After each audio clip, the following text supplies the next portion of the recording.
Dignities on the dais and off the dais. I'm really happy to be here as a chief guest for the wonderful program. On behalf of the management, I used to give a warm welcome to all the freshers, especially my sincere thanks to our principal.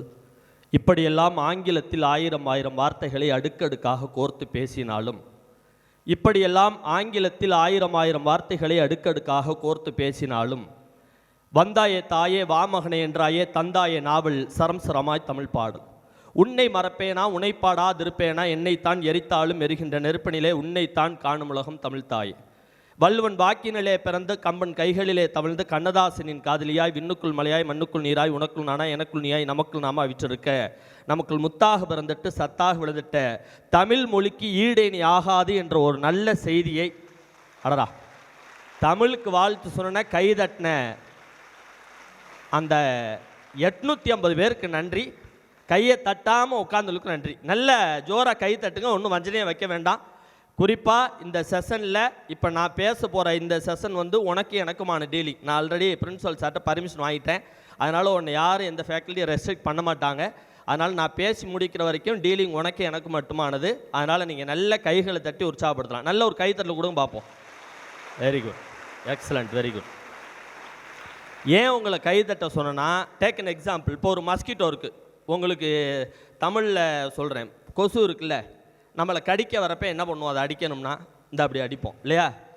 ஒரு கொசு மரணிக்கிற பொழுது கூட ஒரு கைத்தட்டலை வாங்கி கொண்டு தான் மரணிக்கிறது என்று சொன்னால், வாழ பிறந்த நாம் மற்றவர்களுக்கும் கைகளை தட்டி உற்சாகப்படுத்த வேண்டும். ஒரு காலகட்டத்தில் உனக்கான கைதட்டலும் தானாக வரும் என்ற ஒரு நல்ல செய்தியை சொல்லி, எனக்கு ஒரு சின்ன ஆசை தான்.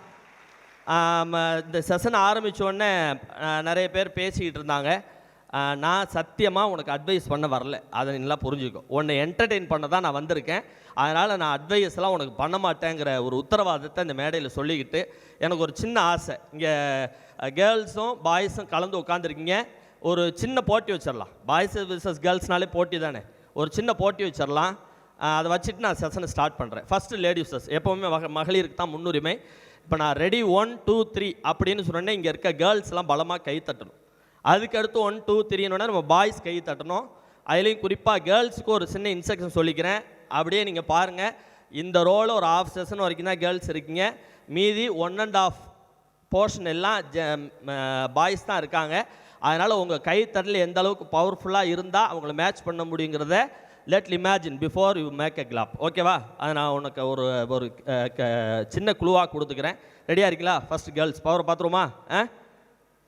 1.5 ஹாலில் 1.5 போர்ஷன் அவங்க தான் இருக்காங்க. நீங்கள் ஆஃப் போர்ஷன் தான் இருக்க. அதனால் கை தட்டுறதுக்கு முன்னாடி அந்த பவரை அவங்க கிராஸ் பண்ணக்கூடாதுன்னு மைண்டில் வச்சுக்க. ஓகே, டீல் ஓகேவா? அதுலேயும் போட்டின்னா ஒரு ஏதாவது கிஃப்ட்டு கொடுத்தா தானே நல்லாயிருக்கும். அந்த வகையில் இந்த போட்டியில் பாய்ஸை கேர்ள்ஸை யார் ஜெயிக்கிறீங்களோ அவங்களுக்கு நிஜமாவே பிரின்சிபலோட காரை நாங்கள் ஸ்பான்சர் பண்ணுறோம். சார் பதிட்டார், நான் வச்சுருக்கிறது ஒரு காரை, அதை நீங்கள் இங்கேயே ஸ்பான்சர் பண்ணிட்டீங்கன்னா. ரெடியாக இருக்கீங்களா? Ladies first. ஓகே, பவரை பார்த்துருமா? ரெடி 1 2 3. டேங்கப்பா, excellent, very good, very good, very good. போதும் போதும் போதும் போதும் போதும் போதும். அதில் பாருங்கள், ஒரு பாப்பா தட்டாமல் உட்காந்துருக்காங்க. உங்கள் ஃப்ரெண்டு தட்டு தட்டு சீக்கிரம் நம்ம தட்டு தட்டு சொல்கிறார். தட்டு தட்டு பரவாயில்ல, நல்ல உற்சாகமாக கை தட்டுறீங்க. இப்போ பாய்ஸ் ரெடியாக இருக்கீங்களா? நீங்கள் சும்மாவே கேர்ள்ஸ் கிராஸ் பண்ணால் உங்களுக்கு பிடிக்காது. மார்க்கில் தான் உங்கள் கூட எடுத்துடுறாங்க, கைத்தட்டில் எடுத்துருவாங்களோ அப்படிங்கிற கெத்தில் உட்காந்துருக்கேன். ரெடியாக இருக்கியா? பார்த்துருவோமா? பாரு, ரெடி 1 2 3. அதேங்கப்பா, பரவாயில்ல பரவாயில்ல, போதும் போதும் போதும். ஆனால் எனக்கு தெரிஞ்சு ஒரு ரேஷியோ கால்குலேஷன் போட்டு பார்த்தா இந்த 1.5 போர்ஷனில் இருக்க பாய்ஸோட கை தட்டும் இந்த ஆஃப் போர்ஷனில் இருந்த கேர்ள்ஸ்லேருந்து வந்த கை தட்டும் ஈக்குவலாக இருக்கிறதுனால சாரோட காரை நான் எடுத்துகிட்டு போகலான்னு இருக்கேன். இந்த டீல் ரொம்ப நல்லா இருக்குது அப்படிங்கிறாங்க. ரொம்ப உற்சாகமாக கை தட்டுங்க. ஏன்னா கை தட்டினா உனக்கு ஒரு ஸ்ட்ரெஸ் இருக்காது. அதனால தான் நான் சொல்கிறேன். ஏன் அப்படின்னா, ஸ்பெஷலி செகண்ட் இயர் ஸ்டூடெண்ட்ஸ் இருக்கீங்க, சம் ஆஃப் த பேரண்ட்ஸ் இருக்கிறதா சார் சொன்னார். இங்கே இருக்கக்கூடிய குறிப்பாக இந்த ஃபஸ்ட் இயர் மாணவர்களுக்கு நான் ஒரு விஷயம் சொல்கிறேன். புது என்விரான்மெண்ட்டு, நம்ம 12th வரைக்கும் ஸ்கூலில் படிச்சிருக்கோம். இந்த கேம்பஸ் வந்திருக்கோம். இங்கே இங்கிலீஷில் நடத்துவாங்களா தமிழ் நடத்துவாங்களான்னு தெரியாது. செமஸ்டர் வைஸில் இருக்குமே, அதே வச்சு அடுத்த செமஸ்டர் கிளியர் பண்ணிக்கலாமே, லேப் இருக்குன்னு சொல்கிறாங்களே, எப்படி இருக்குமோ என்ன இருக்குமோன்னு சொல்லி ஒன்றும் ஃபீல் பண்ணாது. நீ இது வரைக்கும் 12th படித்ததை விட காலேஜ் கண்டிப்பாக ஈஸியாக தான் இருக்க போகுது. அதை நீ மைண்டில் ஏற்றிக்கிட்டு ரெஃப்ரெஷ்மெண்ட்டோட ரொம்ப உற்சாகமாக நீ கற்க துவங்கிக்கொள் அப்படிங்கிற ஒரு நல்ல செய்தியை சொல்லி இந்த அற்புதமான வாய்ப்பை இந்த மேடையில் எனக்கு தந்த அருளிய போற்றுதலுக்கும் பாராட்டுதலுக்கும் உரிய மாண்பமை வேந்தர் ஐயா அவர்களுக்கு இந்த தருணத்தில் நல்லதொரு நன்றியை சொல்லிக்கிறேன். அதுவும் நிறைய மோட்டிவேஷனலுக்காக நிறைய உதாரணங்களை நம்ம சொல்லலாம். வாழ்க்கையில் படித்ததை சொல்கிறத விட பட்டதை நீங்கள் உணர்வுபூர்வமாக பார்க்கக்கூடிய ஒரு அற்புதமான வாய்ப்பு நம்ம வேந்தரையாக இருக்காங்க. அவங்களுடைய வாழ்க்கையில் எவ்வளோ தூரம் கஷ்டப்பட்டு வந்தாங்கங்கிறத உன்னுடைய படிப்பினைக்காகவே நீ பார்த்துக்கலாம். அப்பேற்பட்ட அந்த வேந்தரையா அவர்களுக்கும் இந்த நல்லதொரு தருணத்தில் என்னை இங்கு பேச அழைத்த போற்றுதலுக்குரிய நம்ம முனைவர், நம் கல்லூரியினுடைய முனைவர், அது மட்டுமல்லாத முதல்வர், ரொம்ப அற்புதமாக நம்ம கலை அறிவியல் கல்லூரியை, குறிப்பாக இருபாளர் கல்லூரியை இயக்கி கொண்டிருக்கக்கூடிய எங்கள் போற்றுதலுக்குரிய நான் வெற்றிவேலன் சார் அவர்களுக்கு ஒரு அரங்கு நிறைந்த கைதட்டில் கொடுத்துருங்க. இந்த நிகழ்வுக்காக என்கிட்ட பேசுகிறப்பெல்லாம் தொடர்பு கொண்டு இந்த செஷன் எப்படி இருக்கணும் அப்படின்னு சொல்லி ரொம்ப உற்சாகமாக, ஒரு பிரின்சிபல் மாதிரியே தெரில, தேர்ட் இயர் படிக்கிற ஸ்டூடெண்ட்ஸ் மாதிரியே இருக்கிறார். ரொம்ப எனர்ஜியாக என்கிட்ட ஃபோனில் பேசிட்டே இருந்தார். அந்த அளவுக்கு அந்த அற்புதமான செஷனை எனக்கு ஏற்படுத்தி தந்த அந்த முதல்வர் ஐயா அவர்களுக்கும், நம் பல்கலைக்கழகத்துக்கு உட்பட்ட பல்வேறுபட்ட கல்லூரியினுடைய முதல்வர்கள் அத்தனை பேருக்கும், கூடுதல் பதிவாளர்களுக்கும் இந்த தருணத்தில் நல்லதொரு நன்றியை சொல்லி, நிஜமாகவே நான் சொல்கிறேன், நம்ம உட்காரக்கூடாத இடம்னே ஒரு 3 இடம் இருக்குது. நான் சொன்னோன்னே நீயா ரியலைஸ் பண்ணி கை தட்டு பாரு. உட்காரக்கூடாத இடம்னே ஒரு 3 இடம் இருக்குது. எங்கெங்கே உட்காரக்கூடாதுன்னு சொல்கிறேன். சினிமா தேட்டருக்கு போனோம்னா ஏற்கனவே படம் பார்த்த பக்கத்தில் நம்ம உட்காரக்கூடாது. கதை சொல்லியே நம்மளை காலி பண்ணிடுவான். பார்த்துருக்கீங்களா? இந்த சிவகார்த்திகேயன் இந்த ஒரு படம் நடித்தார்ல, ராணுவ வீரராக நடிச்சிருப்பாரு. என்ன படாது? அமரனா? அது போன நான் டிக்கெட்டு, பாப்கார்னு, ஐஸ்கிரீம் எல்லாத்தையும் எடுத்துகிட்டு போய் உட்காந்தேன். என் பக்கத்தில் உட்காந்தவரும் சொன்னார், இந்த படத்தில் சிவகார்த்திகேயன் செத்துருவார்னு. அவர் எந்திரிச்சு போயிட்டார். நான் கடைசி வரைக்கும் அவர் எப்போ சாவார்னே பார்த்துட்டு உட்காந்த, கதையை கவனிக்கலை. ரெண்டாவது எங்கே உட்காரக்கூடாதுன்னா, ஹோட்டலுக்கு சாப்பிட போனோம்னா இந்த வாஷ் பேஸ்னு வச்சுருப்பாங்களே, கை கழுவுற இடம், அந்த பக்கத்தில் ஒரு டேபிள் போட்டுப்பாங்க, அங்கே உட்காரக்கூடாது. சில பேர் கையை கழுவான், சில பேர் வாயை கழுவான், சில பேர் குடலையே எடுத்து வெளியில் போட்டு கழுவிட்டு இருப்பாங்க. கழுவிட்டு பன்னீர் தெளிக்கிற மாதிரி நம்ம இலையில தெளிச்சு விட்டு போயிடுவாங்க. அதனால் அங்கே உட்காரக்கூடாது. மூணாவது எங்கே உட்காரக்கூடாதுன்னா, இந்த மாதிரி சிரிப்பும் சிந்தனையும் கலந்த ஒரு அற்புதமான செஷனில் சிரிக்காத உன் ஃப்ரெண்டு பக்கத்தில் நீ உட்காரக்கூடாது. நான் தெரியாதனமாக ஏதாவது ஒரு ஜோக்கை சொல்லி, இது ஏற்கனவே தெரிஞ்ச ஜோக்கு தானே, இப்போ அவர் என்ன சொல்லிட்டார் நீ அப்படி சிரிக்கிறேன்னு உங்கள் பிபியும் ஏற்றி விட்டு அவங்க பிபியும் ஏற்றி, அதனால் அந்த மாதிரியான இடங்கள் தான் ரொம்ப சேஃபாக நம்ம இருக்கக்கூடிய இடம். நிஜமாகவே சொல்கிறேன், ரொம்ப அற்புதமான ஒரு சூழலாக இருக்குது. இன்றைக்கி காலம் மாறிடுச்சு, மனுஷன் மாறிட்டான், எல்லாமே மாறிடுச்சு. உண்மையாக இல்லையா? நான் சொன்னால் ஃபீல் பண்ணுங்கள். காலம் மாறிடுச்சு, மனுஷன் மாறிட்டா, எல்லாமே மாறிடுச்சு. கோழி கூவுது. ஒரு காலத்தில் கோழி எத்தனை மணிக்கு கூணுச்சு? விடிய காலம் 4 மணிக்கு கூணுச்சு. இன்றைக்கி கோழி எத்தனை மணிக்கு கூவுது? காலையில் 10 மணிக்கு கூவுது, மதியம் 3 மணிக்கு கூவுது, சாயங்காலம் 7 மணிக்கு கூவுது. கூவ வேண்டிய விடிக்கால கோழி குப்புற அடிச்சதுங்க மனுஷன் எந்திரிச்சு வேலைக்கு போயிட்டுருக்கான். அப்போ காலமே ரிவர்ஸில் போக ஆரம்பிச்சிருச்சு. இப்போ இந்த கோவிடை பற்றி ஐயா ஒரு வார்த்தை சொன்னார். இந்த கொரோனா காலத்துக்கு அப்புறம் எல்லாமே மாறிடுச்சு. உங்களுக்கெல்லாம் தெரியாது, நீங்கள் எல்லாம் கொஞ்சம் யங்ஸ்டர்ஸு, இங்கே இருக்க டீச்சர்ஸ்க்கெலாம் தெரியும். நாங்கள்லாம் சின்ன பிள்ளையாக இருந்த காலகட்டத்தில் தெருவுக்கு தெரு முனிசிபாலிட்டிலேருந்து ஒரு வண்டி வரும். இந்த ஸ்ட்ரீட் டாக்ஸ், இந்த தெருநாய்கள் எல்லாம் பிடிக்கிறதுக்காக முனிசிபாலிட்டிலேருந்து வண்டி வரும். அப்போ இந்த தெருநாயெல்லாம் பிடிச்சி ஏற்றிட்டு போவாங்க. நாங்கள் ரோட்டில் நின்று வேடிக்கை பார்த்தோம். இந்த கொரோனா வந்ததுக்கப்புறம் யார் யாருக்கெல்லாம் கொரோனா வந்துச்சோ அவங்கெல்லாம் பிடிச்சி முனிசிபாலிட்டி வந்து ஏற்றினாங்க. நாய் நின்று வேடிக்கை பார்த்துக்கிட்டு இருந்துச்சு. இந்த அவனை கூட்டு போங்க சார், அவன் தான் கொரோனா வந்து கல்லை விட்டு எரிஞ்சான் அப்படின்னு சொல்லி வேடிக்கை பார்த்துருச்சு. அப்போ காலமே ரிவர்ஸில் போயிட்டுருக்க ஒரு சூழலில் நம்ம இன்றைக்கி இருக்கோம். அந்த தருணத்தில் தான் இந்த மாதிரியான ஒரு அற்புதமான நிகழ்வை கொடுத்துருக்காங்க. அதுலேயும் நான் ரொம்ப மகிழ்ச்சியாக சந்தோஷமாக ஃபீல் பண்ணுற ஒரு விஷயந்தான், எனக்கு பெரம்பலூர் ஒரு புது இடம் கிடையாது. எங்கள் அம்மா பிறந்த ஊர் துறையூர் தான். எங்கள் அம்மா பிறந்த ஊர் துறையூர். சின்ன பிள்ளையில் நான் பெரம்பலூர் துறையூரெல்லாம் நிறைய சுற்றி வந்திருக்கேன். இங்கே எங்கே பார்த்தாலும் சுற்றி வெறும் மலைகளாக தான் இருக்கும். நிறைந்த மாவட்டமாக மாற்றிய பெருமை தனலட்சுமி ஸ்ரீனிவாசனுக்கு உண்டு என்று சொன்னால், அப்பேற்பட்ட வளாகத்துக்குள்ளர நல்ல கல்வியை பெறுவதற்காக நீங்கள் வந்திருக்கீங்க. உண்மையிலேயே உங்களை மனதார பாராட்டி, குறிப்பாக உங்களுக்கு பிரச்சனையே கிடையாது. காரணம் என்னென்னா, இங்கே ஆசிரியர்கள் வீட்டில் பெற்றோர். அது என்ன, இங்கே ஆசிரியர் வீட்டில் பெற்றோர்? நான் சொல்கிறது உண்மைன்னா கைதட்டுங்க. சத்தியமாக சொல்கிறேன், ஒரு பையன் வளர்றான், ஒரு பொண்ணு வளர்றாங்க அப்படின்னா பொறாமப்படாமல் என் பிள்ளைன்னு சொல்லி சந்தோஷப்படக்கூடிய 2 ஜீவன் வீட்டில் பெற்றோர், கல்லூரியில் ஆசிரியர்கள் மட்டும்தான். அவங்க 2 பேரை தவிர்த்து யாரையுமே சொல்ல முடியாது. அதுலேயும் குறிப்பாக சார் வெற்றிவேல் சார், நான் உங்கள்கிட்ட ஒரே ஒரு கருத்து சொல்கிறேன். சத்தியமாக நான் எல்லா இடத்துலையும் பேசியிருக்கேன். நான் பேச பயப்படுற ஒரு சமுதாயம் எதுன்னா அது இந்த மாணவ சமுதாயம் தான். நாம் ஒன்று பேசணும்னா பதிலுக்கு அவன் ஒன்று பேசுவான், ஒன்றுமே பண்ண முடியாது. அன்றைக்கெல்லாம் ஒரு பையன் என்னை பார்த்து கேட்டான், சார் நீங்கள் எல்லா ஸ்டேஜ்லையும் பேசுவீங்களே, 1500 மேடைக்கு பேசியிருக்கேன், எல்லா ஸ்டேஜ்லையும் பேசணும் நான். அப்போ கோமா ஸ்டேஜில் பேசுவீங்களா சார்னு என்னை பார்த்து கேட்குறேன் ஐயா. அதுலேயும் இங்கே இருக்கிறதெல்லாம் பிள்ளைங்க, என்கிட்ட படிக்கிறது ஊரா தொல்லை. சேலத்தில் தான் நான் வேலை பார்த்தேன். நான் கல்லூரியில் பேராசிரியராக இருந்திருக்கேன், பள்ளிக்கூடத்தில் வாத்தியாராக இருந்திருக்கேன், நிறைய வெளிநாடுகள்லையும் ட்ரைனராக இருந்திருக்கேன், பேராசிரியராக ஒர்க் பண்ணியிருக்கேன். எனக்கு நிறைய குளோபல் எக்ஸ்பீரியன்ஸ் இருக்குது. சத்தியமாக சொல்கிறேன், இந்த மாணவர்கள்ட்ட சமாளித்து பேசுகிறதுங்கிறதுக்கு ஒரு தனி சக்தி வேணும். அதில் இந்த ஸ்கூல் பசங்களை சமாளிக்கவே முடியாது. எதை கேட்டாலும் பதிலுக்கு பதில் அவன் பேசுவான். பார்த்துருக்கீங்களா? காவிரி தென்பண்ணை பாலாறுங்கிற எங்கள் வாத்தியார் மண்டிகள் கோளாறுங்கிறான். 1ஆம் மாதம் ஜனவரி, 2ஆம் மாதம் பிப்ரவரி, 10ஆம் மாதம் என்னடா டெலிவரின்ட்டான். 1000 கிலோ ஒரு டன், 3000 கிலோ எவ்வளோடான்னு. 1000 கிலோ ஒரு டன், 3000 கிலோ எவ்வளோன்னு. டன்னு நான் பாரு, அன்னையிலேருந்து பாடம் நடத்ததே விட்டுட்டேன். எதை கேட்டாலும் பதில் பேசுகிறான் சார். அன்றைக்கி பேப்பரை திருத்தி கொடுத்தேன், கணக்கு பாடத்தில் 2 மார்க் வாங்கியிருக்கே, உனக்கு வெக்கமா இல்லையான்னு. அதுக்கு அந்த பையன் சொல்கிறான், 2 போட்ட உங்களுக்கே வெக்கல்ல, வாங்கின எனக்கு என்ன சார் வெக்கன்னு கேட்குறான் சார். மண்ணின் மைந்தன் எழுத சொன்னேன். இங்கே தமிழ் பேராசிரியர் இருக்கீங்களா? நான் கேட்குறேன், மண்ணின் மைந்தன் தமிழில் 2 சுழி இன்னும் இருக்குது, 3 சுழி இன்னும் இருக்குது, உண்டா இல்லையா? இந்த பையன் 5 சுழி இன்னும் போடுறான் மேடம். 5 சுழி இன்னும் போடுறான். நான் சொன்னேன், ஏய் தமிழில் 2 சுழி இருக்குது, 3 சுழி இருக்குது, ஏன்டா 5 சுழி போடுறேன்னு. அதுக்கு அவன் பதில் சொன்னா பாருங்க, அதில் தான் எனக்கு நெஞ்சு வழியே வந்துச்சு.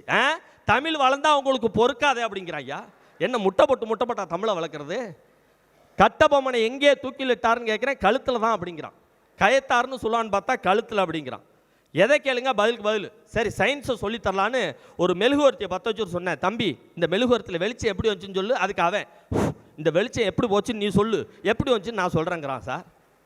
எதை கேளுங்க, எந்தெந்த மூலப்பொருளை கொண்டு சிமெண்ட் தயார் செய்யப்படுகிறது. இவன் சொல்கிறான், எந்தெந்த மூலப்பொருளை கொண்டு சிமெண்ட் தயார் செய்யப்பட வேண்டுமோ அது அந்தந்த மூலப்பொருளை கொண்டு தயார் செய்யப்படுகிறது, வேறு எந்தெந்த மூலப்பொருளை சேர்த்தாலும் சிமெண்ட் வராதுன்னு எழுதுறான் சார். எதை கேளுங்க. சரி, தமிழ் சொல்லி கொடுக்கலான்னு சொல்லி, தம்பி நான் உனக்கு இலக்கணம் சொல்லித்தர போகிறேன், செய்வினை செயப்பாட்டு வினை குறிப்பு வரைகன்னு இவன் எழுதுறான். செய்வினை என்பது சொத்து பிரச்சனையில் அண்ணன் தம்பிக்கோ தம்பி அண்ணனுக்கோ எலும்பச்சம்பளத்தையும் குங்குமத்தையும் வைத்து செய்வதான் செய்வினை. உதாரணம் எங்கள் சித்தப்பா குடும்பத்துக்கு நாங்கள் செஞ்சதுன்னு எழுதுறான் சார். கீழே எழுதுறான், செயப்பாட்டு வினை என்பது நமக்கு யார் செய்வினை வைத்தார்கள் என்பதை அதைவிட பெரிய மந்திரவாதியை வைத்து கண்டுபிடித்து அதை அவங்களுக்கே திருப்பி விடுதான் செயப்பாட்டு வினை. உதாரணம் எங்கள் சித்தப்பா குடும்பத்துக்கு நான் திருப்பி விட்டதுன்னு எழுதுறானே. எதை கேளுங்க, பதிலுக்கு பதில் அவன் பேசுகிறான். அதுலேயும் சில மாணவர்களை சமாளிக்க ரொம்ப கஷ்டம். இந்த கொரோனா காலகட்டத்தில் இந்த 2 வருஷம் பள்ளிக்கூடம் இல்லை, 2 வருஷம் பள்ளிக்கூடம் கழித்து பூங்கொத்தை கொடுத்து தான் இந்த பிள்ளைகள்லாம் வெல்கம் பண்ண சொன்னாங்க. இப்போ உங்களை எப்படி வெல்கம் பண்ணுறாங்க, அந்த மாதிரி பூங்கொத்தெல்லாம் கொடுத்து ஹார்ட்டியாக வெல்கம் பண்ணுங்கன்னு. நானும் எங்கள் பேராசிரியர் நின்றுட்டுருக்கோம். 2 பசங்க கிராஸ் பண்ணுறப்போ சொல்கிறான், கொரோனா வந்துச்சு, யாரோ போனாங்க, இந்த 2 பேர் மட்டும் இன்னும் உசுரோடையே இருக்காங்கன்னு ஏன் காதுபடியே பேசிட்டு போகிறான். அவன்கிட்ட ஏதாவது பேச முடியுமா நம்ம? எதை சொல்லுங்கள், பதிலுக்கு பதில் அவன் பேசுகிறான். சில விஷயங்களை பாருங்களேன். அன்றைக்கி ஒரு பையனை பார்த்து கேட்டேன், தம்பி இங்கே வா, நான் ஒரு கேள்வி கேட்குறேன். அதுக்கு அவன் கேட்டான், சார் எப்போ பார்த்தாலும் நீங்களே கேள்வி கேட்குறீங்களே, நான் ஒன்று கேட்குறேன் பதில் சொல்கிறீங்களான்னா. நம்ம ஏற்கனவே கொஞ்சம் அதிகப்படியாக பேசுவோமா, எனக்கு ஒரே சந்தோஷம். என்ன பார்த்தா கேள்வி கேட்குறேன், ஆமாம் உங்களுக்கு எல்லாம் தெரியுமான்னா.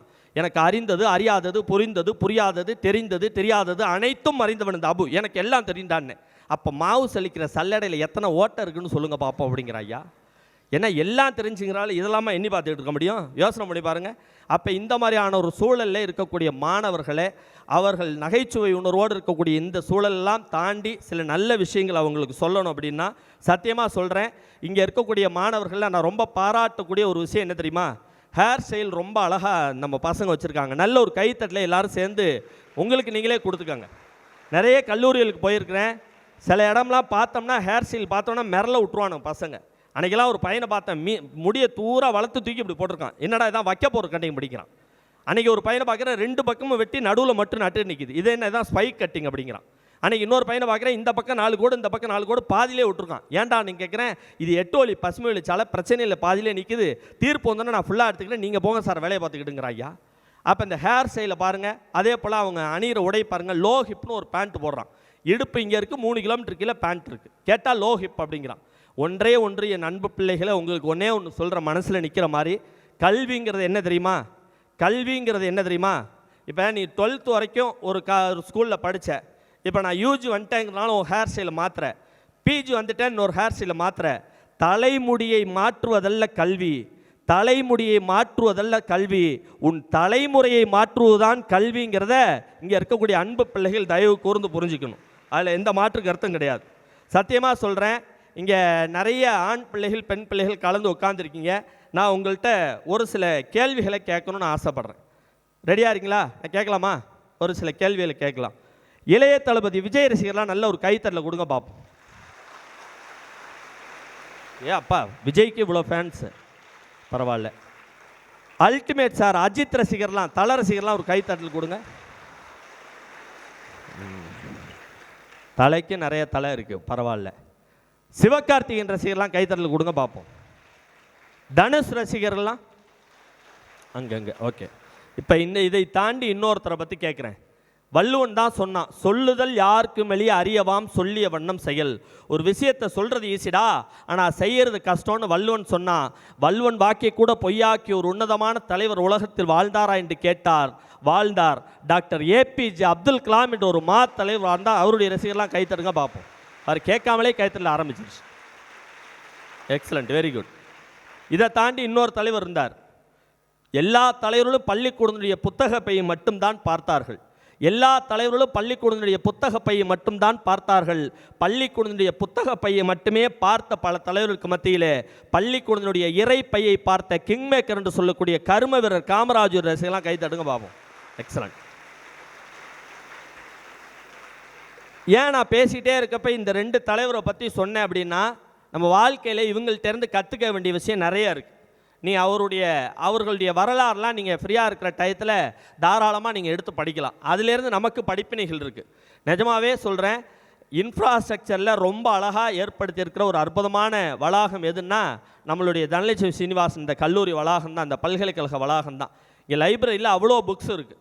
புத்தகங்களை நம்ம சாதாரணமாக நினைக்க முடியாது. 1000 விஷயம் நான் டிஜிட்டலில் ஃபோனில் பார்த்தாலும் புத்தகங்கள், லைப்ரரியில் இருக்க புத்தகங்கள் நம்மை பார்த்து சொல்கிற விஷயம் என்ன தெரியுமா?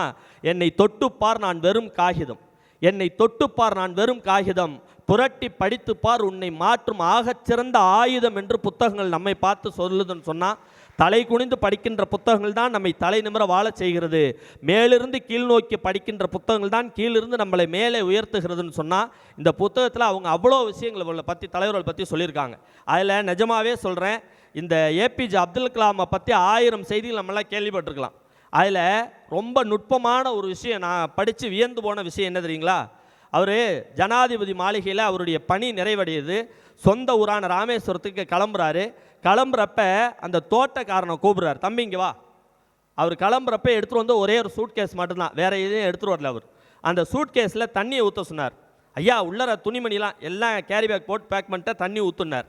தண்ணி ஊற்றுனதுக்கப்புறம் அந்த சூட் கேஸ் அப்படி உதறிட்டு காரில் டிக்கியில் வச்சுட்டு கிளம்புனார். இப்போ அந்த டிரைவர் கேட்டார், ஐயா எனக்கு ஒரு சந்தேகம், எதுக்கு சூட் கேஸில் போய் தண்ணியை ஊற்ற சொன்னீங்க அப்படின்னு கேட்டாராம்.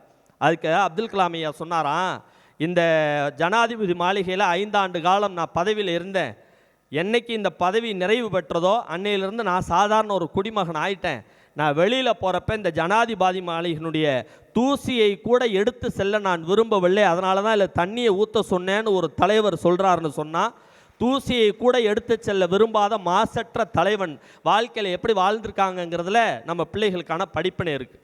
அதே போல் காமராஜரை பற்றின ஹியூமர் சென்ஸ், அவருக்கு இருக்கிற ஹியூமர் சென்ஸ்க்கு யாருக்குமே கிடையாது.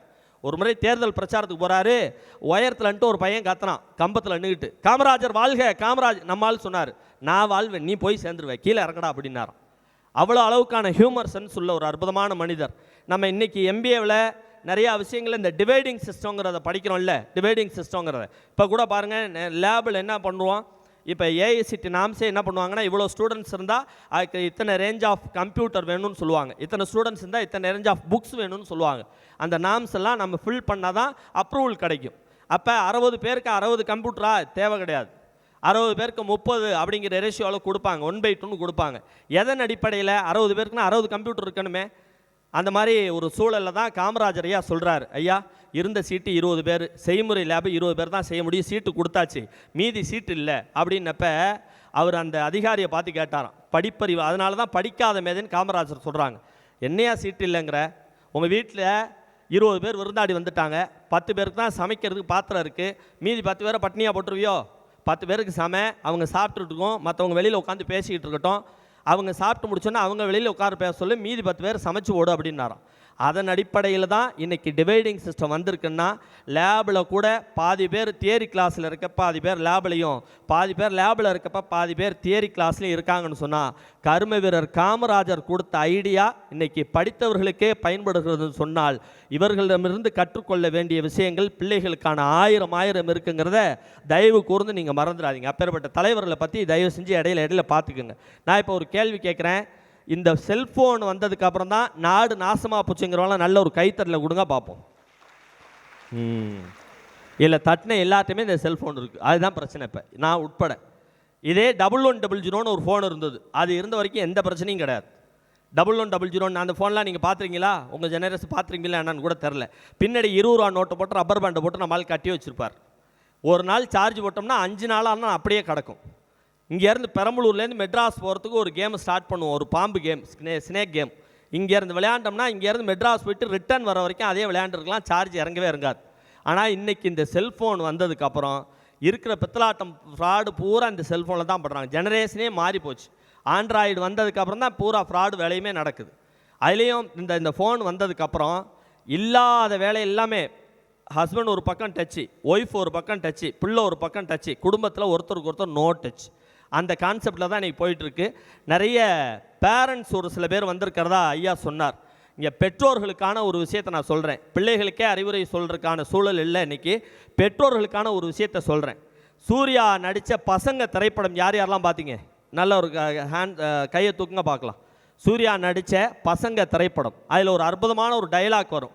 பிள்ளைகள் ஒரு காலும் கெட்ட வார்த்தை பேசுவதில்லை, பிள்ளைகள் ஒரு காலம் கெட்ட வார்த்தை பேசுவதில்லை, அது கேட்ட வார்த்தையை தான் பேசுகிறதுன்னு சூர்யா அற்புதமாக ஒரு டைலாக் சொல்லுவார். அதே தான் இங்கே இருக்கிற பெற்றோர்களுக்கு தயவு கூர்ந்து ஒரு விஷயத்தை சொல்கிறேன்.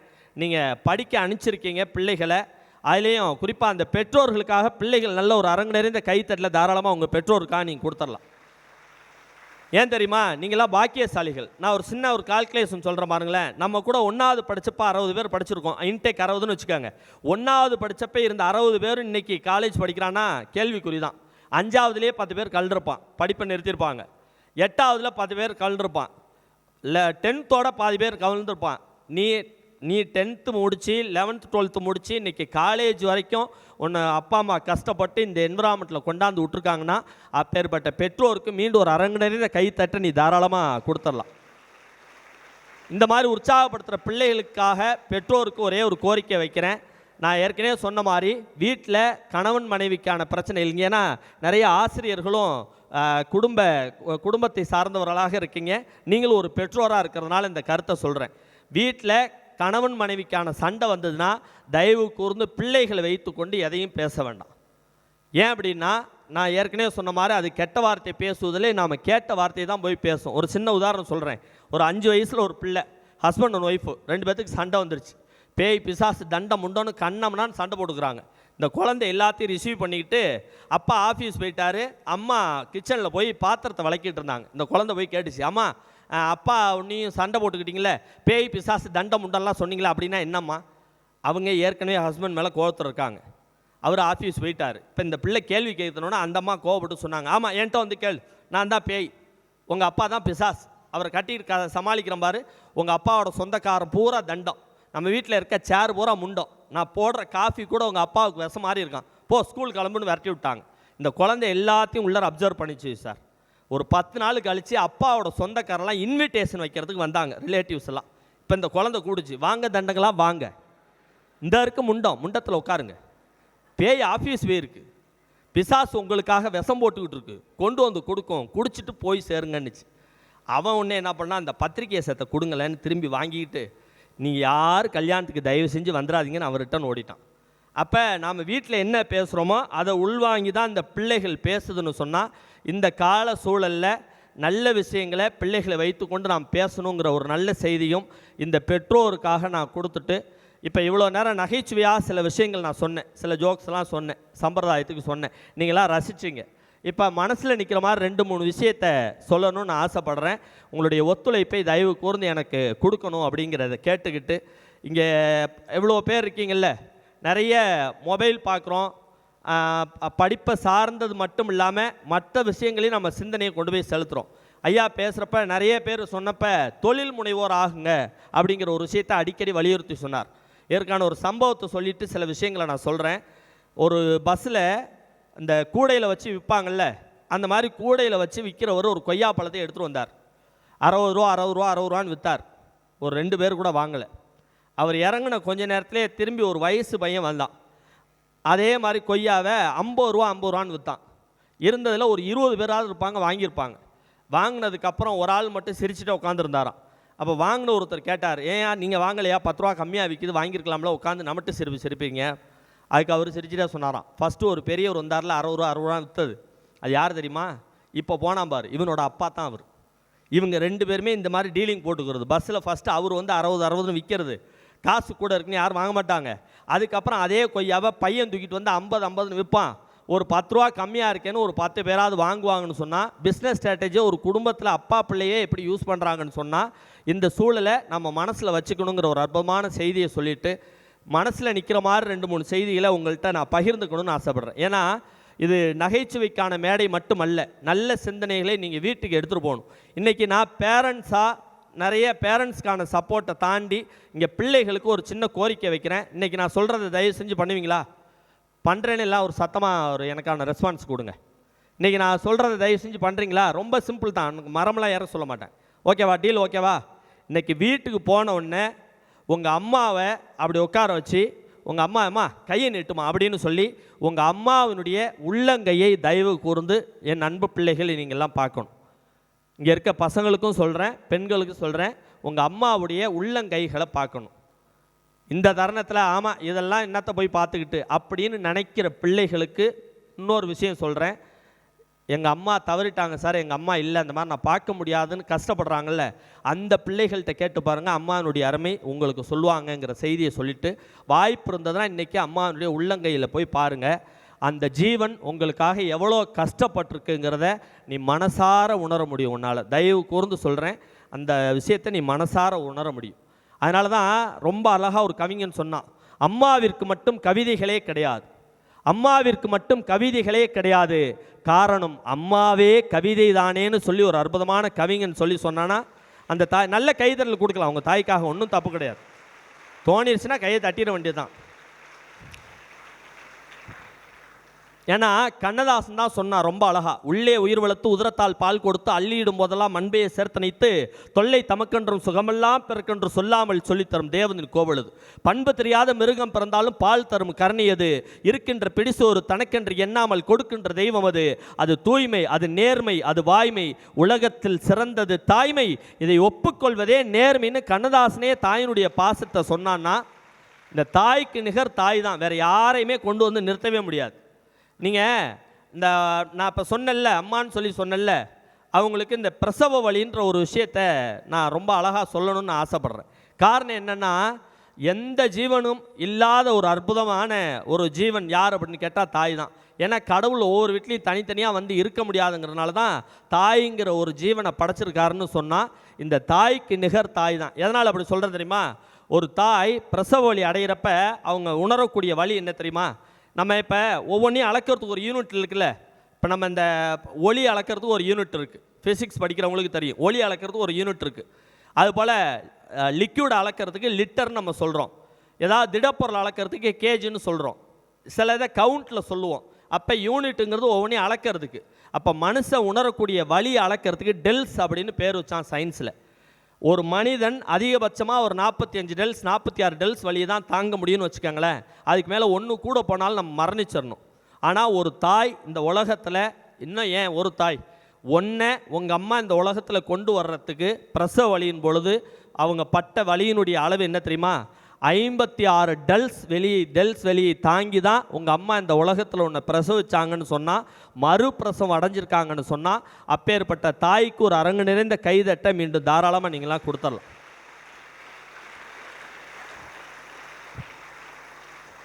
இந்த தாயோட சிறப்பு, இந்த தாயினுடைய சிறப்பு போகிற போக்கில் அப்படி சொல்லிட்டு போயிட முடியாது. விலங்கினங்களில் கூட இந்த தாயினுடைய மகிமையை சொல்லட்டுமா? நான் சத்தியமாக சொல்கிறேன். ஒட்டக சிவிங்கி நீங்கள் போய் அழகாக படித்து பாருங்கள். ஒட்டக சிவிங்கி ரொம்ப உயரமான ஒரு விலங்கினம். அது ஒரு குட்டி போடுறப்ப பார்த்தீங்கன்னா கிட்டத்தட்ட 3 அடி 4 அடி உயரத்துலேருந்து அந்த குட்டி வந்து விழும்.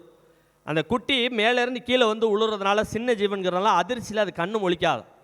நான் சரியாக அறிவியல் சொல்லுகிறது, ஒரு ஒட்டக சிவிங்கியை பின்புலத்திலிருந்து ஒரு புலியோ சிங்கமோ தாக்க முற்பட்டு அது உதைக்கிறதுல ஒட்டக சிவிங்கி சரியான முறையில் அந்த சிங்கத்துக்கோ அந்த புலிக்கோ உதைப்பட்டுச்சுன்னா அதனுடைய தாடைகள் இரண்டாக கிளியும் என்று சயின்ஸ் சொல்லுகிறது. அவ்வளோ ஃபோர்ஸாக உதைக்கக்கூடியது அந்த ஒட்டக சிவிங்கி. ஆனால் தன்னுடைய குட்டி 3 அடி வருஷத்துலேருந்து கீழே உளுந்து மயக்க நிலையில் எந்திரிக்காதான். உடனே இந்த ஒட்டக சிவிங்கி அதனுடைய அதே காலால் சிங்கத்தை உதைச்சா தாடை கிளிகிற அதே காலால் தன் பிள்ளையை செல்லமாக தட்டி எழுப்புகிறது என்று சொன்னால் தாய் சிறந்த ஒரு கோவில் எதுவுமே இல்லைங்கிறதுல இந்த விலங்கினத்தில் கூட நமக்கான ப்ரூஃப் இருக்குதுன்னு சொன்னால், அப்பேற்பட்ட தாய்க்காக நாம் என்ன செய்கிறோம் அப்படிங்கிற ஒரு கேள்வியை உங்களுக்குள்ளார கேட்டுக்கோங்க. மூத்தோர் சொல்லும் முதிர்நெல்லிக்காய் முதலில் கசக்கும் பின்புதான் இனிக்கும்னு சொல்லி பெரியவங்க அடிக்கடி சொல்லுவாங்க. நான் சொல்கிறத அடிக்கடி நம்ம கேட்கலாம், அப்பா அதை இதை சொல்லிக்கிட்டே இருக்காரே அப்படின்னு நம்ம ஃபீல் பண்ணலாம். நிஜமாவே குடும்பங்கிறது ஒரு அழகான விஷயம். நான் இப்போ சொல்கிறேன், நீங்கள் ரயில் பண்ணுவீங்க பாருங்களேன். இப்போ நிறைய பெண் பிள்ளைகள் இருக்கீங்கல்ல, நான் சொல்கிறது உண்மைன்னா கை தட்டுங்க, லாட்டி வேண்டாம். எல்லா பெண் பிள்ளைகளுக்கும் அம்மாவை விட அப்பாவை தான் ரொம்ப பிடிக்கும். உண்மையா இல்லையா? ஏன் எவ்வளோ கேவலமாக நீ சமைச்சு வச்சுருந்தாலும் சாப்பிட்டுட்டு சூப்பராக இருக்குடி தங்கம்னு சொல்கிற ஒரே பாவப்பட்ட ஜீவன் அப்பா ஒரு ஆள் தான். அதே போல் இப்போ பசங்கள்கிட்ட கேட்குற உண்மைனா கைதட்டு. எல்லா பசங்களுக்கும் அப்பாவை விட அம்மாவை தான் ரொம்ப பிடிக்கும். உண்டா இல்லையா? பார்த்தியா? ஏன்னா இந்த குடும்பத்தோட காம்பினேஷன் ரொம்ப அழகாக இருக்கும். அதே போல் அப்பா வந்து மாதிரி தான் ஓரம் வஞ்சனம் பண்ணுவார். அம்மா பொண்ணுகிட்ட பேசுகிறப்போ ஒரு மாதிரி பேசுவார், பையன்ட்டு ஒரு மாதிரி பேசுவார். பார்த்துறீங்களா? 2 பேருமே காலேஜ் தான் படிப்பாங்க. 2 பேருமே காலேஜில் வந்துட்டாங்களான்னு விசாரிப்பார். ஒய்ஃப்ட்ட எப்படி கேட்பார்? பையனை பொண்ணை கேட்பார், என் தங்கம் வந்துருச்சா, என் செல்லம் வந்துருச்சா, பஸ்ஸில் நீ போய் கூட்டு வந்தியா இல்லை அதுவே நடக்க கூட்டு வந்தியா அப்படின்னு சொல்லி விசாரிப்பார். கேட்ட கையோட அடுத்து கேட்பார் பையனை, துரை வந்துட்டாரா? துரை 13 அறியறான், அங்கே ஹெச்ஓடி கண்ணாமன்னு திட்டுறார், இப்படியே மேஞ்சிக்கிட்டு அலையிறான் அப்படிம்பார்.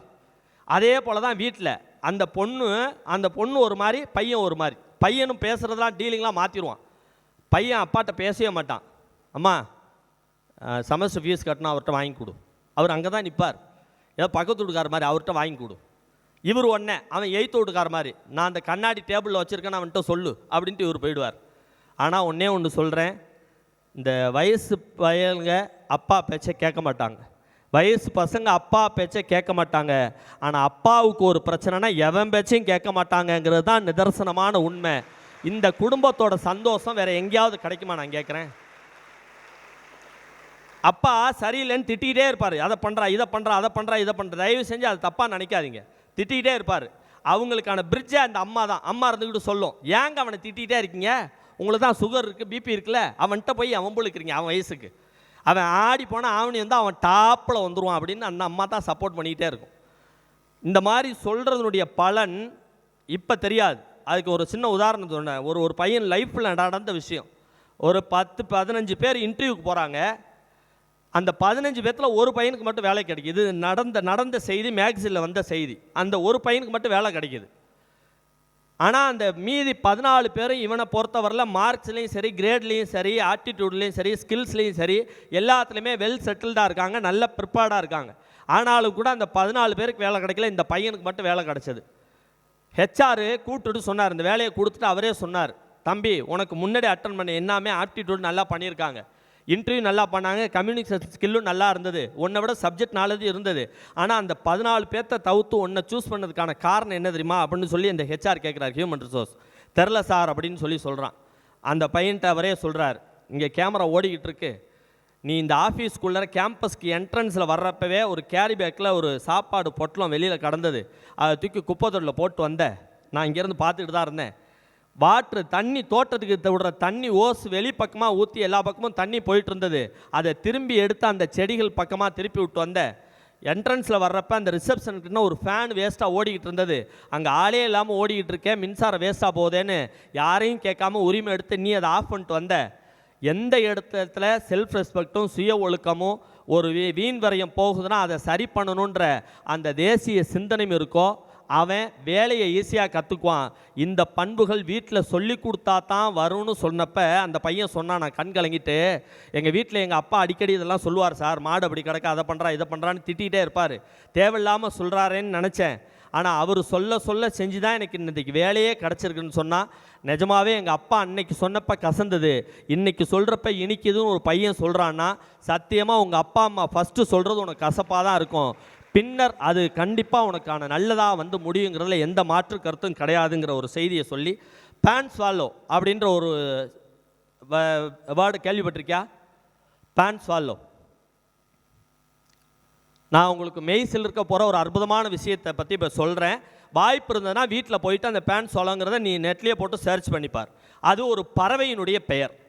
பேன் ஸ்வாலோ அப்படிங்கிறது ஒரு பறவையினுடைய பெயர். பறவை என்ன 1000 பறவை இருக்குல்ல, இறைவன் படைத்த படைப்பில் 1000 பறவை இருக்குல்ல, ஏன் இந்த பேன் ஸ்வாலோ பற்றி இவ்வளோ பேர் நிறைந்த இந்த மேடையில் ஏன் அந்த பறவையை பற்றி மட்டும் நான் சொல்லணும் அப்படின்னா அதுக்கு ஒரு சுவாரஸ்யம் இருக்குது. அந்த பேன் ஸ்வாலோங்கிறது ஒரு சின்ன பறவை தான். அது அர்ஜென்டினாவை பூர்வீகமாக கொண்ட பறவை. அர்ஜென்டினா தான் அது அதனுடைய நேச்சர் ஆஃப் பர்த் வந்து அர்ஜென்டினா தான். ஆனால் அந்த பறவை அதிசயம் என்ன தெரியுமா? இந்த பறவை தன்னுடைய இனப்பெருக்கத்துக்காகவும் தன்னுடைய குடும்பத்தை விருத்தி அடைகிறதுக்காகவும் அர்ஜென்டினாவிலேருந்து கிளம்பி கலிஃபோர்னியாவுக்கு கிளம்பி போகும் ஒவ்வொரு வருஷமும். அர்ஜென்டினாவிலேருந்து கலிஃபோர்னியாவுடைய தொலைவு 8300 கிலோமீட்டர். நான் சொல்கிறது வரலாறு, சயின்ஸை நீ தாராளமாக அப்புறம் நெட்டில் போய் சர்ச் பண்ணிக்க. இது அர்ஜென்டினா மாகாணத்திலேருந்து கலிஃபோர்னியாவில் இருக்கக்கூடிய ஒரு சர்ச்சில் போய் தங்கியிருந்து தான் இனப்பெருக்கம் செஞ்சு குடும்பத்தோடு திரும்ப ரிட்டன் அதோட சொந்த கண்ட்ரிக்கு வரும். ஏன்னா தட்பவெட்ப சூழ்நிலை அந்த மாதிரி. இந்த 8300 கிலோமீட்டர் இது பறந்து போகுதில்ல இந்த பேன் ஸ்வாலோ குட்டி பறவை, அந்த 8300 கிலோமீட்டரும் எந்த இடத்துலையுமே குறுக்கால மரமோ மலைகளோ இந்த மாதிரி நிலப்பரப்புகளோ கிடையாது. இந்த அர்ஜென்டினாவிலேருந்து கிளம்புற இந்த பறவை 8300 கிலோமீட்டரு ஒன்ன நொல்லி சி ஏரியா, கடற்பகுதியில் கடல் நிறைந்த பகுதியில் கடல் மார்க்கமாக தான் இதை ட்ராவல் பண்ணி போகுது.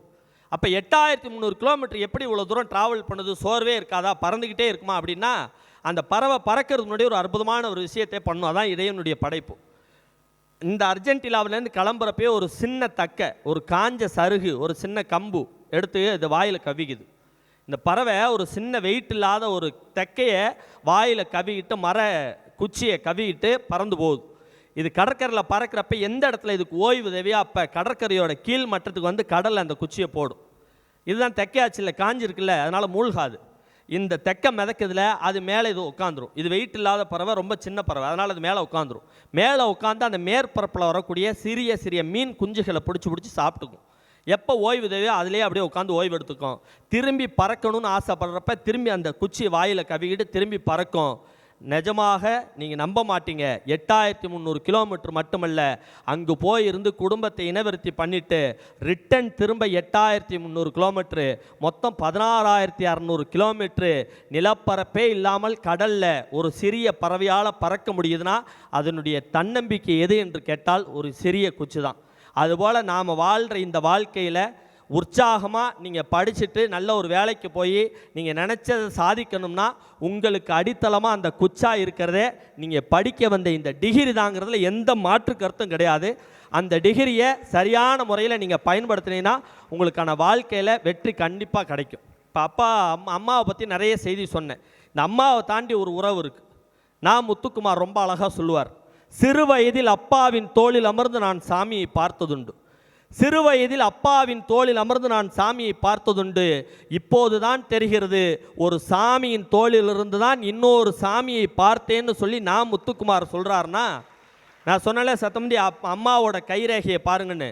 நாளைக்கே வாய்ப்பு கிடச்சதுன்னா அப்பாவுடைய கால் பாதத்தை போய் பாருங்கள். உனக்காக அந்த ஜீவன் எவ்வளோ கஷ்டப்பட்டிருக்காருங்கிறது தெரியும். அதனால தான் இந்த தாய் தந்தையுடைய பாசத்தை ரொம்ப அழகாக இளையராஜா ஒரு விஷயத்தில் சொல்லியிருப்பார். எனக்கு குறிப்பாக அந்த பெரம்பலூர் மாவட்டத்தில் இப்போ ஏற்பட்ட கல்வி நிறுவனம் இருக்கிறதுல எனக்கு ஒரு மகிழ்ச்சி என்ன தெரியுமா? 30 ஆண்டு காலத்துக்கு முன்னாடி நான் அந்த பெரம்பலூரை பார்த்துருக்கேன். எப்படி இருந்துச்சுன்னு எனக்கு தெரியும். இது ரொம்ப டாட்டா பிர்லா இருக்கக்கூடிய ஏரியாவோ பில்கேட்ஸ் இருக்கக்கூடிய ஏரியாவோ கிடையாது.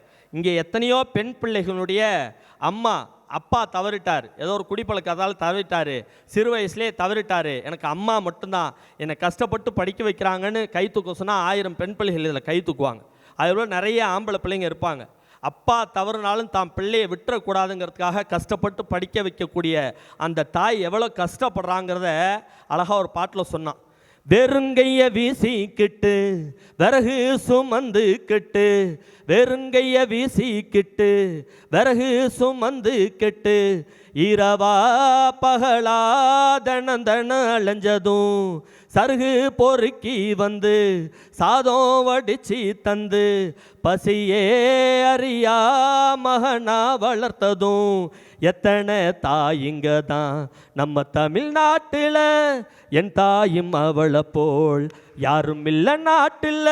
தியாகி யாரு தியாகி தாய போல யாரு, தாயின் காலில் விழுந்து கும்பிட்டுட்டு வாடா, அவள்தான் கோவில் அவள்தான் தெய்வம். பெத்த மனசு சுத்தத்திலும் சுத்தமடா, இந்த பிள்ளை மனசு பித்தத்திலும் பித்தமடா. ரொம்ப அழகா சொல்லியிருப்பார். அந்த தாய் உங்களுக்காக படுற கஷ்டத்தை நீங்கள் நினச்சி பார்த்தீங்கனாலே இங்கே இருக்கிற இன்ஃபெக்ஷன்ஸ்லாம் ஒன்றுமே கிடையாது. நான் சொல்கிறேன், மேடம் அப்படியே இலைமறை காயா ஒரு விஷயத்த சொன்னாங்க. செல்ஃபோனில் தேவையானதை மட்டும் பண்ணுங்கள், அழகான குறும்பு பண்ணுங்கள், லிமிட்டான குறும்பை பண்ணுங்கன்னு சொன்னாங்க. நான் நிஜமாகவே சொல்கிறேன், இங்கே நீங்கள் படிக்கிறப்ப வர்றதெல்லாமே கேட்குறதுக்கு பார்க்குறது சந்தோஷமாக இருக்கும், கேட்குறப்ப சந்தோஷமாக இருக்கும், அவ்வளோதான். ஆனால் அது செயல்முறைப்படுத்தினா நம்மளை விட முட்டாள் யாருமே கிடையாது. நான் சத்தம்படி அப்பாவுக்கும் அம்மாவுக்கும் பிள்ளைக்குமான உறவு, அண்ணன் தம்பிக்குமான உறவை சொன்னல, இந்த உறவை விடவா வெளியிலேருந்து வர ஒரு உறவு சந்தோஷமாக கொடுத்துற போது. நம்ம உண்மையான காதல்ங்கிறது என்ன தெரியுமா? உண்மையான காதல் என்ன அப்படின்னா, நாம் படித்து முடித்து நல்ல ஒரு வேலையில் போய் இருந்து, அது ஆணுக்காக இருந்தாலும் சரி பெண்ணுக்காக இருந்தாலும் சரி, நாளைக்கே நம்ம வெளியில் போனால் சொந்த காலில் நம்மளால் நிற்க முடியுங்கிற ஒரு தருணத்தில் நான் இந்த பொண்ணை விரும்புகிறேன், நான் இந்த பையனை விரும்புகிறேன்னு அப்பா அம்மாட்ட சொன்னால் அவங்க முகமலர்ச்சியோடு ஏற்றுக்கக்கூடிய ஒரு சூழலை கொடுக்குறோம் பார்த்தியா, அதுதான் த ரியல் லவ் ஸ்டோரி. அந்த காதலை யாரும் வேணான்னு சொல்ல மாட்டாங்க. ஆனால் பிறர் எதிர்பார்ப்பில், அப்பா அம்மாவுடைய எதிர்பார்ப்பில் நம்ம படிச்சுக்கிட்டு இருக்கப்ப நம்ம ஒன்று பண்ணுறோம் பார்த்தீங்களா, அது தட்ஸ் அன் இன்ஃபேக்சுவேஷன், அவ்வளோதான், வேறு ஒன்றுமே கிடையாது. அதனால் போயிட்டு பாதிக்கப்பட்டு 2 வருஷத்தில் திருமண ஆயிரம் உறவுகள் உண்டு. அந்த மாதிரி நினைக்கிறவங்களுக்குலாம் நான் ஒரே ஒரு செய்தி தான் சொல்கிறேன். தெருவில் கம்பீரமாக நடக்கிற அப்பாவை தலை குனியை வச்சுட்டு நமக்கு ஒன்று தேவையா? எல்லாரோடையும் முக மகிழ்ச்சியாக ஒரு ஃபங்க்ஷனில் போய் சந்தோஷமாக எல்லாரையும் பார்த்து பேசுகிற அம்மா யார்கிட்டையுமே பார்த்து பேசாமல் கூனி குறுக இருக்கக்கூடிய ஒரு காதல் நமக்கு தேவையா அப்படின்னு நம்ம நினச்சோம்னா அந்த இன்ஃபேக்சுவேஷனை இன்னையோட நம்ம ஏற கட்டிடுவோம். தயவு கூர்ந்து மொபைலை தேவையான விஷயத்துக்கு மட்டும் பயன்படுத்துங்கிற ஒரு நல்ல செய்தியும் சொல்லி 2 செய்தி மனசில் நிற்கிற மாதிரி சொல்லி நிறைவு செய்யலான்னு ஆசைப்பட்றேன். ஏன்னா அம்மாவை பற்றி ஆயிரம் விஷயம் சொன்னேன், அப்பாவை பற்றி ஒரே ஒரு விஷயந்தான். ஒரு பையன் சாஃப்ட்வேர் கம்பெனியில் வேலை பார்த்தான். மாதம் சம்பளம் 2 lakh. காரணம் என்னென்னா, அவன் டேட்டா சயின்ஸும் ஆர்டிஃபிஷியல் இன்டெலிஜென்ஸும் இப்போ ட்ரெண்டிங்கில் போயிட்டுருக்க ஃபீல்டு. அதில் சம்மந்தமாக 2 லட்ச ரூபா சம்பளம் வாங்கிட்டு ரொம்ப உற்சாகமாக வீட்டுக்கு வந்தான். அவன் நினச்சிருந்தா பேங்க்கில் அக்கௌண்ட்டில் போட்டிருக்கலாம்ல. வீட்டில் வந்து நேராக அப்பா ஹாலில் உட்காந்துருக்கார், தாண்டி நேராக சமயக்கட்டில் போய் அம்மாட்ட கொடுத்தான். அம்மா இங்கே பார், என்னை கஷ்டப்பட்டு அப்பா நீ படிக்க வச்சிங்களே, மாதம் சம்பளம் 2 லட்ச ரூபா வாங்கியிருக்கேன், கொண்டு போய் அப்பாட்ட கொடுமான்னா. அவங்க அம்மா சண்டைக்கு வந்துருச்சு, உன்னை கஷ்டப்பட்டு படிக்க வச்சிரு அவர்ரா, உனக்காக இருந்த கொஞ்சோண்டு நிலத்தையும் விற்றார், நீயே கொடுறா, அவர் சந்தோஷப்படுவார், ஏன் என்கிட்ட கொடுக்க சொல்கிறேன்னப்ப அந்த பையன் சொன்னானா. எனக்கு தெரியாதா, இப்போ அப்பாவை தாண்டி தானே வந்தேன். நான் படிச்சுக்கிட்டு இருக்கப்போ எக்ஸாம் ஃபீஸ் கட்டணும், காசு கொடுப்பான்னு கேட்டேன். பைக்கு பெட்ரோல் பண்ணணும், ஃபோன் ரீசார்ஜ் பண்ணணும், புது ஃபோன் வாங்கணும், ஐவி போகணுன்னு நான் கேட்குறப்பெல்லாம் அப்பாட்ட கேட்டேன்.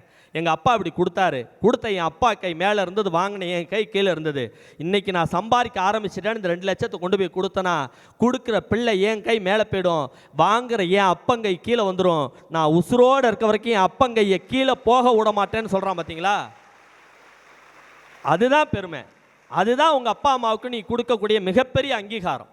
செந்தளிர் சரண்யான் 2 பொண்ணு சார், செந்தளிர் சரண்யா. நான் சொல்கிறது எல்லாமே வரலாற்று செய்தியில், நீ நெட்டில் போய் செக் பண்ணிக்கலாம். கோயமுத்தூரை சேர்ந்த 2 தமிழச்சி, கொங்கு தமிழச்சி 2 பேர் பண்ண சாதனை என்ன தெரியுமா?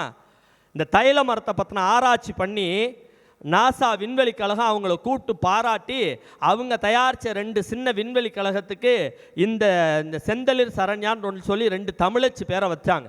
ஒரு அரங்கு நிறைந்த கைதட்ட அந்த 2 பெண் பிள்ளைகளுக்கு தாராளமாக கொடுத்துருங்க. எப்படி இதெல்லாம் சாத்தியப்படுது? பிரேமா ஜெயக்குமார்னு ஒரு பெண், பிரேமா ஜெயக்குமார் பெண் பண்ண சாதனை என்ன தெரியுமா? சார்ட்டர்ட் அக்கௌண்ட் எக்ஸாமில், இங்கே காமர்ஸ் படிக்கிறவங்களுக்கு தெரியும், சார்ட்டர்ட் அக்கௌண்ட் ரொம்ப டஃபஸ்ட் எக்ஸாம். அந்த சார்ட்டர்ட் அக்கௌண்ட் எக்ஸாமில் தேசிய அளவில் முதல் மதிப்பெண் வாங்கினான். இந்த பிரேமான்னு சொல்லி அடுத்து ஜெயக்குமார்னு வருதுல, அது அவங்க அப்பா பெரிய ஆள் கிடையாது, ஒரு சாதாரண ஆட்டோ ஓட்டுற தின கூலி தொழிலாளி. அவங்க அம்மா எல்லா வீட்லேயும் போய் 10 பாத்திரம் விளக்கிற ஒரு வேலைக்கார பெண்மணி. அவங்களுடைய பிள்ளை சார்ட்டர்ட் அக்கௌண்ட்டில் ஃபஸ்ட்டு மார்க் வாங்கணுன்னா என்டையர் ப்ரெஸ்ஸும் அங்கே போயிட்டாங்க. மும்பையில் இருக்காங்க, தமிழச்சு, ஆனால் மும்பையில் இருக்காங்க. என்டையர் ப்ரெஸ்ஸும் அந்த சேரி சைடு போயிட்டு அந்த குடிசை வீட்டில் அந்த வாசல் முன்னாடி நின்று அந்த பெண்ட்டு கேட்குறாங்க, ஏமா பெரிய பெரிய டாக்டர் இன்ஜினியர்ஸோட பிள்ளையே இந்த சார்ட்டர்ட் அக்கௌண்ட் எக்ஸாமுக்காக தனியாக ஸ்பெஷல் கோச்சிங் போகிறாங்க, இருந்து இதில் பாஸ் பண்ண முடியல, உங்கள் அப்பா ஆட்டோ ஓட்டுறாரு, உங்கள் அம்மா வீட்டு வேலை பார்க்குறாங்க, அவங்க சொல்லி கொடுக்கறதுக்கும் வாய்ப்பு இல்லை, எப்படிமா அந்த சார்ட்டர்ட் அக்கௌண்ட் எக்ஸாமில் தேசிய அளவில் முதல் மதிப்பெண் வாங்கினேன், உன்னை இன்ஸ்பயர் பண்ண விஷயம் என்னன்னு கேட்டப்ப அந்த பெண் சொன்ன செய்தி என்ன தெரியுமா, சார் எங்கள் அப்பா ஆட்டோ ஓட்டுறாரு சார், எங்கள் அப்பா டாட்டா பிர்லா கிடையாது, பில்கேட்ஸ் கிடையாது, ஆட்டோ ஓட்டுற ஒரு கூலி தொழிலாளி. எங்கள் அப்பா காலையில் 8 மணிக்கு ஆட்டோ சாவி எடுத்துகிட்டு ஆட்டோ ஓட்ட போனார்னா இந்த சிட்டியில் இவ்வளோ புகையில் கஷ்டப்பட்டு ஆட்டோ ஓட்டிட்டு நைட்டு 8:30 மணிக்கு வீட்டுக்கு வருவார். வர்றப்ப அவருடைய காக்கி சட்டை வேர்வை பூத்து வெள்ளை வெள்ளையாக அங்கங்கே படிஞ்சிருக்கும். வந்து அவசர அவசரமாக வந்து எங்கள் அம்மா விற்கிற சாதத்தை சாப்பிட்டுட்டு திரும்பி சாவி எடுத்துகிட்டு கிளம்புவார். அப்பா எங்கே போகிறேன்னு கேட்பேன். காலையிலேருந்து ஆட்டோ ஓட்டிட்டு இப்போ தான் வந்து உள்ளே போந்த, நைட்டு எங்கேப்பா போகிற, உனக்கு பிபி இருக்குது, சுகர் இருக்குது, நைட்டு தூங்கினா தான் நீ நிம்மதியாக உடம்பு நல்லாயிருக்கும், தயவு செஞ்சு ரெஸ்ட் எடுமே.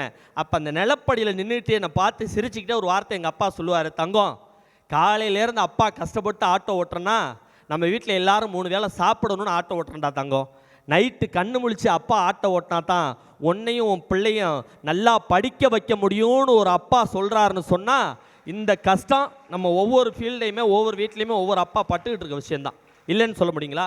இந்த அப்பாவுக்கும் அம்மாவுக்கும் நாம் என்ன செய்ய போகிறோம் அப்படிங்கிற கேள்வியை உங்களுக்குள்ளேயே தயவு செஞ்சு நீங்கள் கேட்டுக்கொள்ளுங்கள். ஏன் அப்படின்னா சொல்லிக் கொடுக்கறது இங்கே ஆசிரியர் நிறையா இருக்காங்க.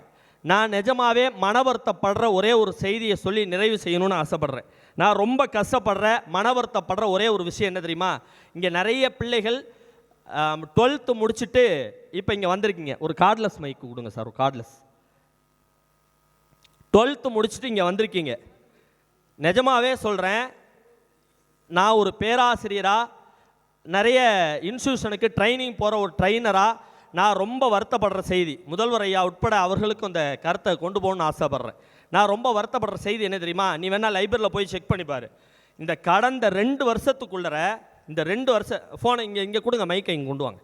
இந்த 2 வருஷத்துக்குள்ளற, ஏன் இந்த 4 வருஷத்துக்குள்ளற சூசைட் தற்கொலை பண்ண அதிகமான லிஸ்ட்டு நிறைய யங்ஸ்டர்ஸ் தான், பசங்க பொண்ணுங்க தான், எல்லாம் பார்த்தீங்கன்னா இந்த டீனேஜ் தான். பிரச்சனையே உங்களுக்கு இதுக்கு அப்புறம் தான் ஸ்டார்ட் ஆகும். ஆனால் பிரச்சனை வர்றதுக்கு முன்னாடியே நிறைய பேர் தற்கொலை பண்ணுறான்னா, நிறைய பேர் தற்கொலை பண்ணி இறந்து போகிறாங்க. அதுக்கான காரணம் என்ன அப்படின்னு சொல்லி பார்க்குறப்ப ரொம்ப வருத்தத்துக்குரிய செய்தி என்ன தெரியுமா, ஒரு 12th படிக்கிற பிள்ளை இறந்து போயிடுது. இறந்து போகிறதுக்கு முன்னாடியே அந்த பொண்ணு லெட்டர் எழுதி வச்சுட்டு போகுது அவங்க அப்பாவுக்கு. எவ்வளோ கஷ்டப்பட்டு வளர்த்துருப்பாங்க. அந்த பொண்ணு எழுதி வச்சுருக்கு போது என்ன தெரியுமா எழுதி வச்சுருக்கு, அப்பா கணக்கு எக்ஸாம் நான் சரியாக எழுதலை, மேக்ஸ் எக்ஸாம் சரியாக எழுதலை, நான் ஃபெயில் ஆகிடணும்னு பயமாக இருக்குப்பா, உங்கள் முகத்தில் முழிக்க வைக்கப்பட்டு நான் அந்த உலகத்தை விட்டே போகிறேன்னு அந்த பொண்ணு எழுதி வச்சுட்டு போயிடுச்சு.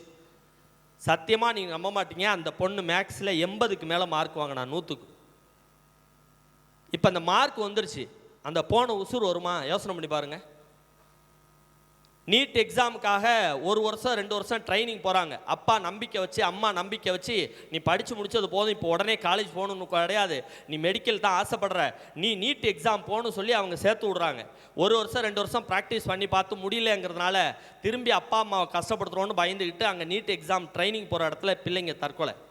பேப்பரை எடுத்து பார்த்தோம்னா அவ்வளோ தற்கொலைகள், அதுலேயும் குறிப்பாக நிறைய யங்ஸ்டர்ஸ் தான். உங்களுக்காக ஒரு செய்தியை சொல்கிறேன், தயவு கூர்ந்து சொல்கிறேன். ஒரு பையன் சாகலான்னு கிளம்பி போனான். ஒரு மாற்றுத்திறனாளி, இன்றைக்கி அவங்கள ஹேண்டிகேப்னு சொல்ல முடியாது, மாற்றுத்திறனாளி.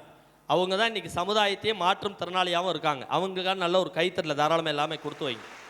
ஒரு மாற்றுத்திறனாளி ஒரு பையன் சூசைட் பண்ணுற ஓடுறதை பார்த்துட்டு இவர் குறுக்கால போய் தடுத்து எங்கே போகிற அப்படின்னா, நான் வாழ்க்கை பிடிக்கல, எனக்கு சாக போகிறேன். ஏன்டா சாக போகிறேன்? ஆமாம் எனக்கு படிப்பு சரியாக வரல சார், அதனால் சாக போகிறேன்.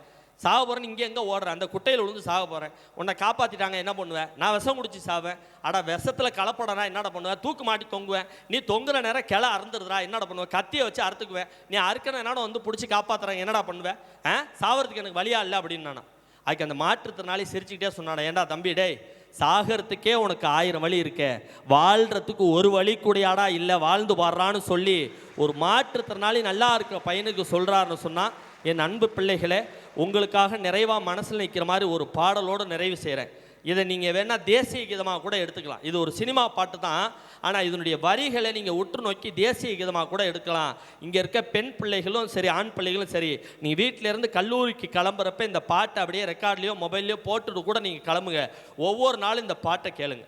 கடவுள் இந்த உலகத்தை படைச்சார்ல, எதுக்கு படைச்சாரு? அதை அவர்கிட்ட போய் கேளுங்க அப்படின்னு சொல்லக்கூடாது. ஏன் படைச்சார்? நாமெல்லாம் ஒத்துமையாக இருக்கணும், சந்தோஷமாக இருக்கணும், எல்லா ஜீவராசிகளும் அன்பு செலுத்தி வாழணும்னு தானே படைச்சார். ஆனால் அப்படி இருக்குது அந்த உலகம்.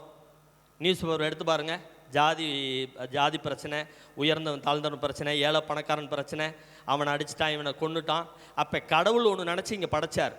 கடவுளோட ஆசையே இங்கே நிறைவேறலையில. நம்மளை படைச்ச கடவுளோட ஆசையே இங்கே நிறைவேறலையே. உன் ஆசை நிறைவேறலைன்னு ஏன் வருத்தப்படுறேன்னு ஒரு கவிஞன் கேட்டான். இது பாடல் அல்ல, பாடம். இதை தயவு கூர்ந்து தினந்தோறும் உங்கள் வாழ்க்கையில் நீங்கள் மைண்டில் வச்சுக்கணுங்கிறதுக்காக இந்த செய்தியை சொல்கிறேன். கடவுள் நினச்சதே இங்கே நினைக்கலைங்கிறத அழகாக சொன்னான். ஆதியில் ஆண்டவன் இந்த பூமியை படைத்தானே, அவன் ஆசையை போலவே இந்த பூமி அமையலையே. ஆண்டவன் ஆசையே இங்கு பொய்யாய் போய்விடில், இந்த மனிதனின் ஆசைகள் மெய்யாவது சாத்தியமா? நன்மை என்று தீமை என்று 4 பேர் சொல்லுவது நம்முடைய தவறில்லையே. துன்பம் என்ற சிற்பிக்குள் தான் இன்பம் என்ற முத்தி இருக்கும், துணிந்த பின் பயம் இல்லையே. கண்ணீர் துளிகளில் வைரங்கள் செய்யும் கலைகள் கண்டு கொள், காலுக்கு செருப்பு எப்படி வந்தது முள்ளுக்கு நன்றி சொல். முள்ளு குத்திருச்சேன்னு வருத்தப்படாரா? முள்ளுங்கிற ஒரு கெட்டது உனக்கு குத்த போகதான் காலுக்கு செருப்புங்கிற நல்லதே ஒன்று வந்துச்சுன்னு ரொம்ப அழகா சொன்னான். கண்ணீர் துளிகளில் கண்ணீர் துளிகளில் வைரங்கள் செய்யும் கலைகள் கண்டு கொள், காலுக்கு செருப்பு எப்படி வந்தது முள்ளுக்கு நன்றி சொல். புயல் மையம் கொண்டால் மழை மண்ணில் உண்டு, எந்த தீமை கொள்ளும் சிறு நன்மை உண்டு. சந்தோஷம் சந்தோஷம் வாழ்க்கையின் பாதி பலம், சந்தோஷம் இல்லை என்றால் மனிதர்க்கு ஏது பலம். வெற்றியை போலவே ஒரு தோல்வியும் நல்லதடி, வேப்பம் பூவிலும் சிறுத்தேன் துளி உள்ளதடி. குற்றம் சொல்லாமல் ஒரு சுற்றம் இல்லையடி, விளையும் புன்னகையால் நீ இருட்டுக்கு வெள்ளையடி. தவறுகள் பண்ணி பண்ணி திருந்திய பிறகுதான் நாகரிகம் பிறந்ததடி. தவறுகள் சரிவல்ல, வீழ்ச்சியல் தோல்வி அல்ல, பாடம் படி பவள கொடி. உள்ளம் என்பது கவலைகள் நிரப்பும் குப்பை தொட்டி இல்லை. எப்படி நீங்க எல்லாம் சேர்ந்து சொல்லுங்க. உள்ளம் என்பது கவலைகள் நிரப்பும் குப்பை தொட்டி இல்லை. உள்ளம் என்பது பூந்தொட்டியானால் நாளை துன்பமில்லை. கிளாப். புயல் மையம் கொண்டால் மழை மண்ணில் உண்டு, எந்த தீமை கொள்ளும் சிறு நன்மை உண்டு. சந்தோஷம் சந்தோஷம் வாழ்க்கையின் பாதி பலம், சந்தோஷம் இல்லை என்றால் மனிதர்க்கு ஏது பலம். சந்தோஷம் சந்தோஷம் வாழ்க்கையின் பாதி பலம், சந்தோஷம் இல்லை என்றால் மனிதர்க்கு ஏது பலம்.